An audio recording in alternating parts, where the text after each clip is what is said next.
Guys আসসালামু আলাইকুম। Video thumbnail দেখে বুঝতে পারছেন ভিডিওতে কি আছে বা এই ভিডিও দেখে কি হবে। তো প্রিয় বন্ধুরা, আপনার অ্যান্ড্রয়েড ফোনে প্রথমে প্লে স্টোরে গিয়ে ক্লিক করবেন, তারপর সার্চ অপশনে গিয়ে আপনি যা করবেন। তো প্রিয় বন্ধুরা, এই ভিডিওটি পুরোপুরি দেখানোর জন্য যদি পুরোপুরি ভিডিওটা দেখেন তাহলে এই সরকারি কাজটি করতে পারবেন এবং সরকারি কাজ আপনি অনেক ভালো লাগবে আশা করি। তো প্রিয় বন্ধুরা, এরকম সার্চ অপশন বের হলে আপনার সার্চ যা লিখবেন যেটা সেটি হচ্ছে আর তারপরে বন্ধুরা মনোযোগ দিয়ে ভিডিওটি দেখতে চাইবেন, পুরো ভিডিও দেখবেন তাহলে বুঝতে পারবেন। দেখবেন TUCH টাস,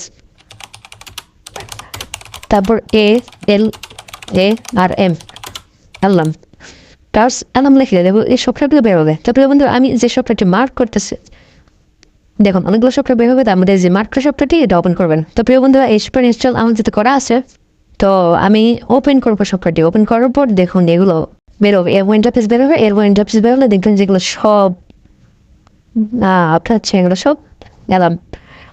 তো প্রিয় বন্ধুরা, এগুলো অ্যালার্ম আপনারা যে কোনো একটা অ্যালার্ম সেট করতে পারবেন। তো ওপেন যেমন ট্যাপ টু অ্যাক্টিভ অ্যালার্ম, এই ট্যাপ টু অ্যাক্টিভ অ্যালার্ম এই বাটনে চাপ দিলেই আপনার এই সফটওয়্যারের কাজটি ওকে হবে। তারপর হ্যান্ডফোনটা আপনি যে কোনো একটা জায়গায় রাখবেন, কেউ বলালে ফোনটি সাউন্ড দেবে।